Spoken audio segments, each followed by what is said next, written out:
বিশ্বের সবচেয়ে দামি আঙুর যেগুলো জাপান বা চীনের বিলাসবহুল বাজারে একগুচ্ছ $100 বা তার বেশি দামে বিক্রি হয়, সেগুলোর উৎপাদন কোনো সাধারণ কৃষিকাজ না। এই আঙুরগুলো চাষের পেছনে রয়েছে একেবারে সূক্ষ্ম ও নিয়মিত নজরদারি ভিত্তিক চাষ পদ্ধতি, যেখানে ফলন বাড়ানোর চাইতে বেশি গুরুত্ব দেওয়া হয় প্রতিটি আঙুরকে নিখুঁতভাবে বড় করার দিকে। পুরো প্রক্রিয়াটা শুরু হয় তখন যখন আঙুরের থোকা গাছে গজাতে শুরু করে।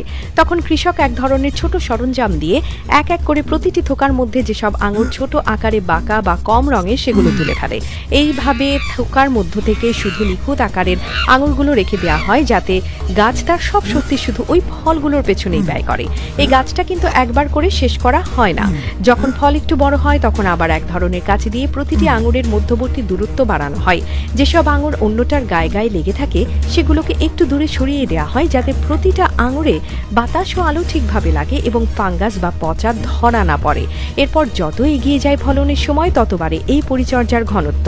প্রতিটি থোকা হাতে করে তুলে দেখে কোথায় কাটা দরকার, কোথায় গায়ে ছাড় দিতে হবে।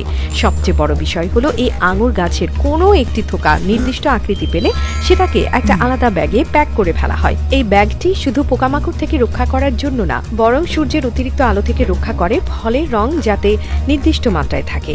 কারণ বেশি আলোতে আঙুরে দাগ পড়ে, আবার কম আলোতেও রং সঠিক হয় না। তাই এই ব্যাগ এক ধরনের আলোক সংবেদনশীল স্তর দিয়ে তৈরি, যেটা সূর্যের আলো ফিল্টার করে দেয়।